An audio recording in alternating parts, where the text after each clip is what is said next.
Assalamualaikum YouTube, selamat datang kembali di channel saya ya kan. Hari ini saya akan melanjutkan mengenai ulasan Kyocera Dicno E503KC. Untuk agan-agan yang baru melihat video ini, jadi handphone ini saya beli seharga Rp490.000 di Bukalapak. Handphone ini yang saya beli ini kan ya, adalah harga yang paling termurah pada saat video ini dibuat ya.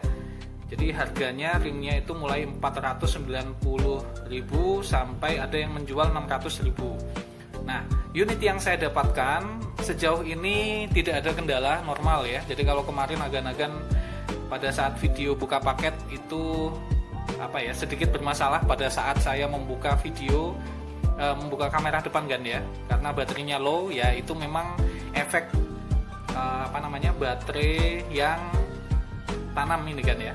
Jadi efek baterai pada saat di pengiriman itu biasanya butuh waktu 1 harian untuk beradaptasi. Jadi setelah saya charge 2-3 kali ya, ini sudah tidak ada masalah mengenai baterai. Dan sudah saya buatkan nanti ya tes mengenai daya tahan baterainya. Nah, di samping yang tadi saya sebutkan kan, jadi nilai jual utama pada handphone ini adalah sinyalnya yang sudah 4G. Dengan sinyal yang sudah 4G itu ditopang Snapdragon 410, RAM-nya 2GB dan Android-nya sudah Marshmallow. Ini merupakan harga yang cukup kompetitif dilirik kan, karena biasanya kalau membahas handphone Docomo itu pasti kalau tidak Sony, Sharp ya Fujitsu. Padahal ini cukup bisa dilirikan. Nah, unit yang saya dapatkan ini overall mulus, kemudian sudah mendapatkan anti gores bawaan kan ya, ini lumayan ya, dan ini cukup tebal juga. Dan ya untuk masalah barang ya yang saya dapatkan ini cukup bagus lah ya. Oke, kita bahas yang berikutnya adalah mengenai tampilannya kan. Jadi layar 5 inch ini sesekali pada saat saya melihat atau menampilkan tulisan semacam ini warnanya kelihatan agak sedikit kabur kan ya. Padahal ya pada saat di kesempatan lain ini ya tidak ada masalah. Cuma kadang-kadang ketika saya lihat tulisan ini kok ada agak sedikit berbeda kan ya. Ini agak sulit saya sampaikan melalui melalui kata-kata ya.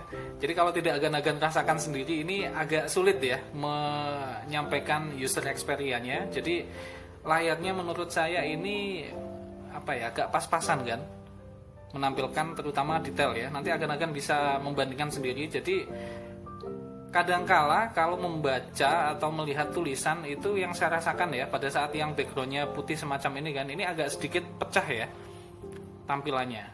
Kerapatan pixelnya kurang pas ya menurut saya. Kemudian, nah ini langsung kita lihat spesifikasinya lagi kan. Jadi untuk agan-agan yang belum melihat video buka paket, loadingnya agak lama ya ini ya. Oke, ini ya handphone ini Kyocera Dicno E503KC. Ini sudah ditenagai SoC Snapdragon 410 dengan clock speed 1,2 GHz. Tentunya fabrikasinya masih 28 nanometer kan, kemudian Adreno-nya 306. Nah ini ya, untuk ukuran layarnya sendiri adalah 4,9 atau 5 inch, kerapatan pixelnya 295 dpi. Ini kalau untuk di bawah sinar matahari masih cukup bisa dilihat dan sudah menurut saya lumayan terang kan. Cuma ya itu tadi ya, ketika menampilkan tulisan kadangkala saya rasakan kerapatan pixelnya ini agak pecah atau tidak enak ya kalau dipandang lama-lama ya kan. Nah, 2 GB RAM yang bisa diakses adalah 1,8 GB.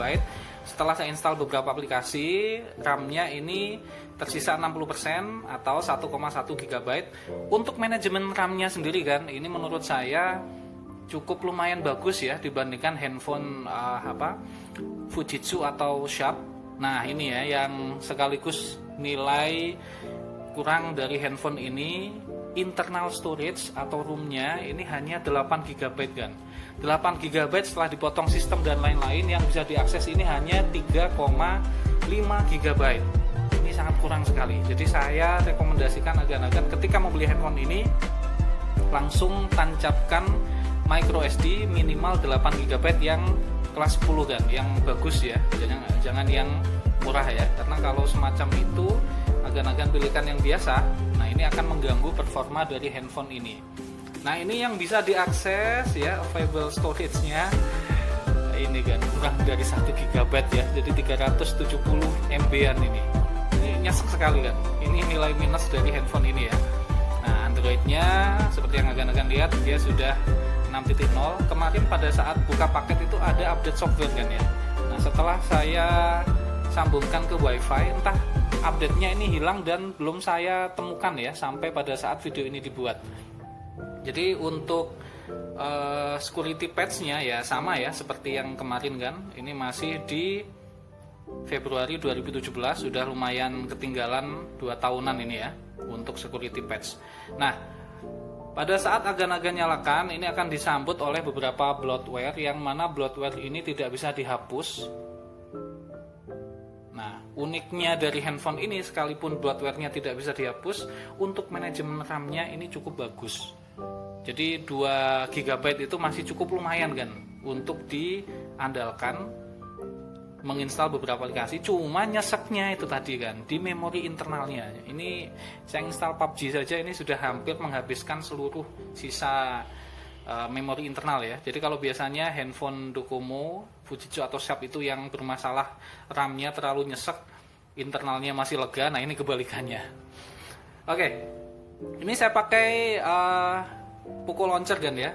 Yang saya suka adalah ketika ditarik seperti ini, dari atasnya ya, dia ini kelihatan agak itu ya kan ya. Oke, ini bisa langsung ditarik seperti ini. Nah ini lebih simpel ya, saya suka pakai Poco Launcher.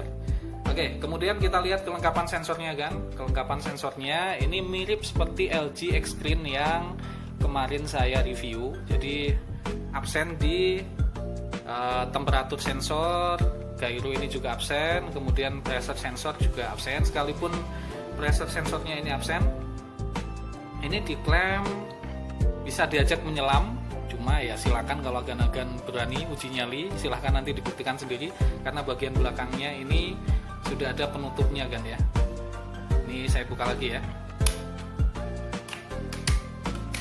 Nah ini sudah ada penutup, dan penutupnya ini kan ini sudah ada karet ya. Jadi untuk menutup air yang masuk ketika diajak menyelam. Dan yang perlu agan-agan perhatikan adalah cara memasukkan kartunya. Jadi ini nanti ada besi. Ini modelnya tumpuk-tumpuk kan ya. Ini kalau mikronya agan-agan lepas, kemudian agan-agan menemukan tempat slotnya. Nah ini dimasukkan pada slot yang buka tutup itu kan. Nah ini hati-hati ya, jangan sampai kalau agan-agan belum bisa memasukkan kemudian dipaksa, nah itu pasti lepas karena penguncinya itu agak ringkih ya, dan itu besinya sangat tipis sekali. Jadi kalau agan-agan kesal ya, sedang kesal kemudian memasukkan SIM cardnya, lebih baik ditunda dulu ya, daripada nanti ada yang lepas di pengaitnya kan. Oke, itu kemudian nah ini ya, saya tes daya tahan baterainya kan.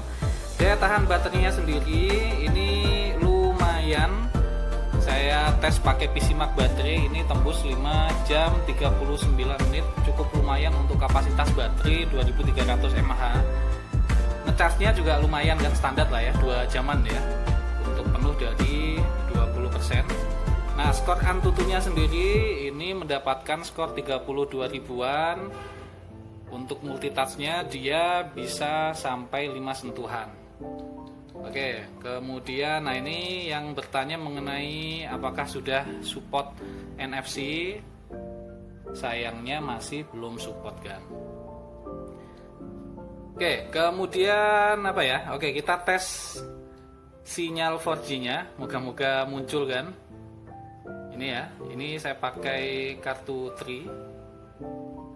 Muncul apa tidak ya ini ya kan? Coba saya nyalakan lagi.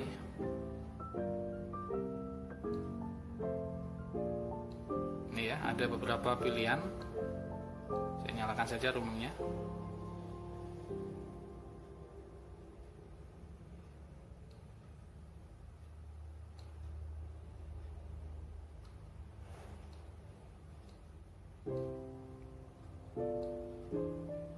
sudah saya set. Oke, saya cek sebentar kan ya. Nanti saya tunjukkan kalau sudah muncul sinyal 4G-nya. Ya, ini dia sudah tampil kan. Jadi memang handphone ini ketika saya gunakan beberapa hari kemarin, sesekali sinyalnya itu hilang ya. Ketika sinyal hilang, maka pilihannya dua kan. Kalau agan-agan restart, nah ini sembuh ya, sudah selesai masalah ya. Tapi kalau ternyata restartnya tidak memunculkan sinyal ya, nah ini agan-agan ambil kembali atau pengaitnya yang di SIM cardnya ya, ini agan-agan tata kembali kemudian dimasukkan dan dinyalakan. Nah ini baru sinyalnya akan muncul dengan sempurna seperti ini kan. Ini 4G-nya langsung muncul ya. Ini saya tidak tahu ya, ini masalah softwarenya, penangkapan sinyalnya ya, pengaruh software ataukah memang karakteristik dari handphone ini semacam itu. Jadi kalau sinyalnya ini karena saya pakai yang tri kan ya. Di sini ya ketika sedang hujan atau cuaca jelek memang kadang tri itu sinyalnya berkurang drastis atau kadang hilang ya pada saat pemadaman listrik kalau di tempat saya kan. Nah ini apakah pengaruh seperti itu? Ini saya juga kurang tahu. Nanti silakan agan-agan yang sudah pakai tulis di kolom komentar kan ya. Jadi kadang-kala sinyalnya hilang. Oke, berikutnya yaitu tadi kan ya, sinyalnya 4G ya lumayan ya. Kemudian nah ini kita coba untuk ketika di charge nanti agan-agan akan mendapatkan LED notif ya di pojok kanan atas. Ini kalau sudah penuh ini akan berwarna hijau, kemudian padam dengan hijaunya. Kita lanjutkan yang berikutnya, tes OTG kan. Portnya micro kan ya, tangkapan saya tutupnya tadi. Oke, ini sudah saya masukkan. Kita lihat di file manajernya.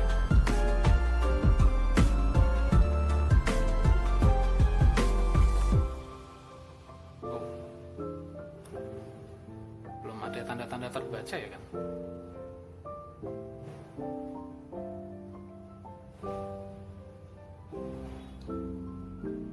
Oke. Berarti untuk tes OTG Micro untuk Kyocera Dicno E503KC ini gagal kan? Jadi handphone ini tidak mendukung USB OTG. Oke, kita lanjutkan tes berikutnya. Kameranya kan. Jadi kamera belakangnya atau kamera utamanya ini beresolusi 8 megapiksel. Ini pengaturannya agak unik kan.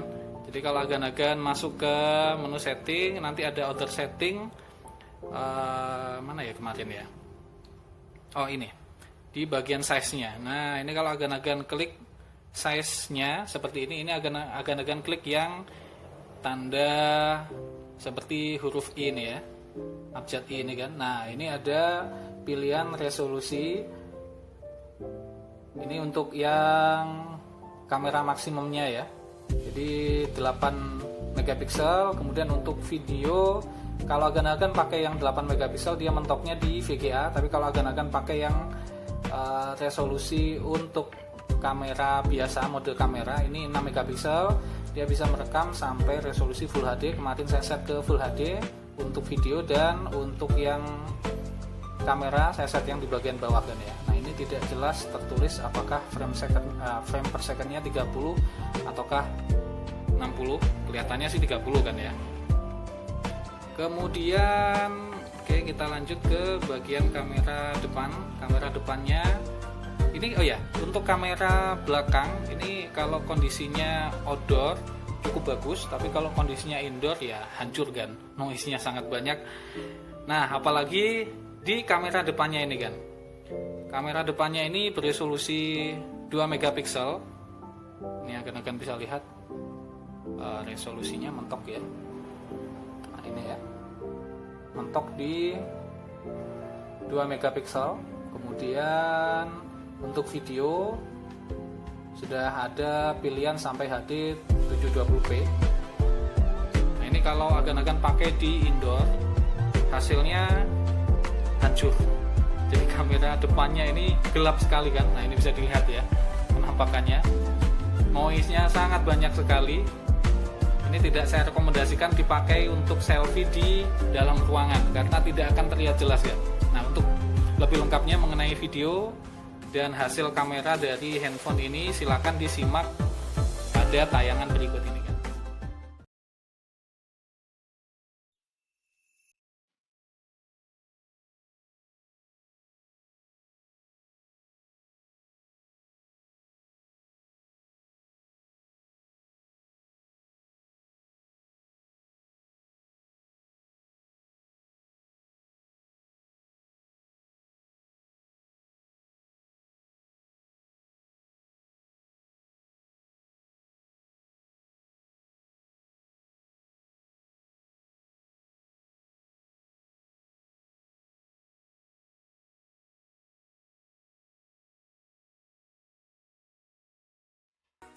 Ya kan, ini adalah hasil perekaman kamera depan Kyocera Dicno E50 kc. Kita lihat kalau sambil berjalan sejauh apa tingkat remonya.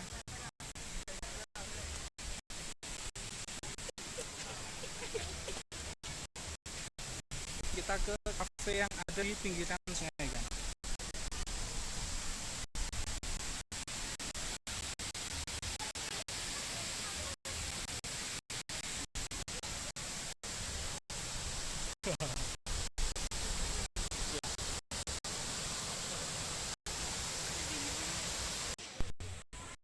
Ya kan, ini adalah hasil perekaman menggunakan kamera belakang Kyocera Dicno E503 kc. Ini saya ambil pada siang hari setengah 12 di Wonosalam. Ini sedang sedikit mendung. Kita coba lihat ke langit.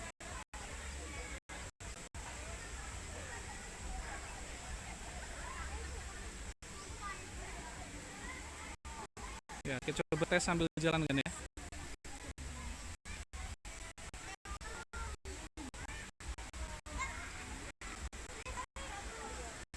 Ya, ini ada tempat makan di aliran sungai.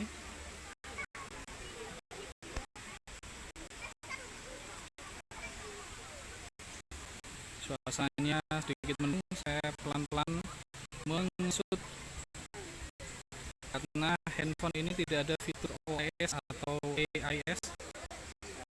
Kelihatannya sangat lumayan bergoyang ini kan. Tadi kan ya, jadi agan-agan bisa nilai sendiri seperti apa nanti untuk pertimbangan ya. Oke, terakhir kita tes PUBG Mobile kan. Untuk PUBG Mobile, karena memorinya ini include di internal dan seperti yang agan-agan sudah tahu ya tadi, internalnya cukup nyesek, jadi loadingnya lumayan lama. Seperti ini kan.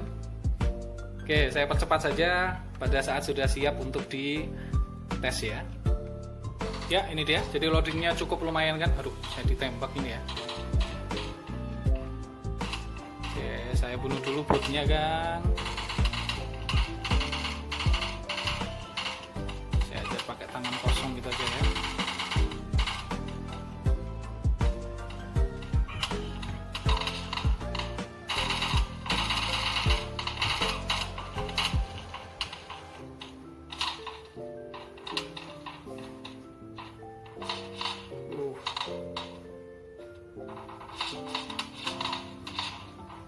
Oke, saya bunuh satu orang dengan tangan kosong. Masih ditembakin ya. Oh, ada musuh di situ memang ternyata. Oke kan, sambil saya sembunyi. Nah, ini agan-agan bisa lihat untuk pengaturan grafiknya. Waduh. Saya mau dulu.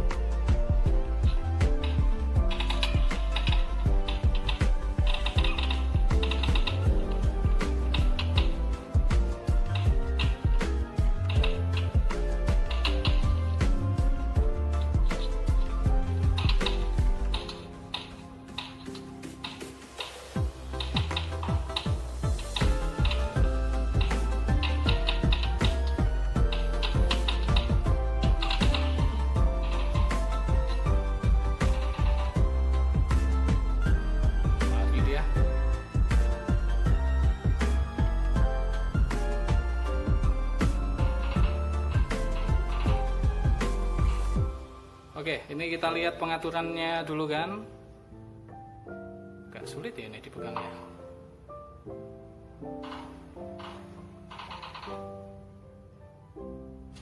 Oke, ini ya, akan bisa lihat.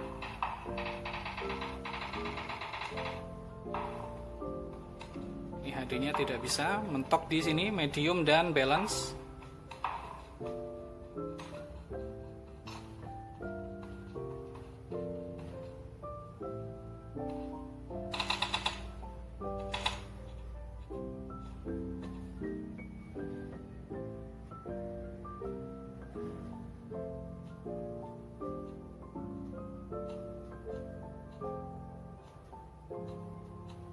Oke, saya bunuh pakai tangan kosong kan. Bunuh bot ya. Oke, untuk PUBG ya lumayan ya, sesekali ada lag tapi tidak terlalu mengganggu kan. Dan speakernya ini ada di sebelah sini kan ya. Ya standar ya untuk ukuran stiker yang mono. Oke, cukup itu kan ya. Nah, ini sulit sekali ya ini ya. Nah, ini ya. Jadi manajemen RAM-nya ini sebenarnya bagus, tapi karena internalnya nyesek ya jadinya seperti itu. Nah, ini untuk tampilan multitaskingnya seperti ini kan, khas dari Android Marshmallow. Oke, terakhir konklusinya, menurut saya untuk ukuran harga 500.000 ya, handphone ini cukup bisa diandalkan, cukup bisa dipertimbangkan juga kan. Ya tentunya kalau agan-agan tidak terlalu menghendaki atau ekspektasinya sangat tinggi sekali dibandingkan dengan yang 13 megapiksel, entah itu seperti di SH04, kemudian Fujitsu F01J. Ya ini masih bisa diandalkan ya. Tentunya mengingat harganya yang hanya 500 ribuan kan. Ini agan-agan sudah mendapatkan RAM 2GB, Snapdragon 410, kemudian tentunya juga sudah 4G. Baterainya sekalipun hanya 2300 mAh untuk ya ukuran entertainment standar ya atau minim ya. Ini cukup bisa diandalkan daya tahan baterainya. Sayangnya yaitu tadi ya, baterainya tanam. Nah, ini ROM-nya juga hanya 8GB. Kalau agan-agan tidak mempermasalahkan hal-hal minus yang saya sebutkan tadi, handphone ini cukup bisa diandalkan kan. Dan mungkin itu kan untuk video review Kyocera Digno E503KC. Menurut agan-agan sendiri bagaimana? Tulis di kolom komentar kan ya. Dan kita akan ketemu lagi di video saya selanjutnya. Jangan lupa kan untuk like, share, dan subscribe channel ini supaya saya lebih bersemangat membuat konten-konten seperti ini ke depannya. Terima kasih sudah menonton kan. Bye bye. Sampai jumpa kan. Assalamualaikum.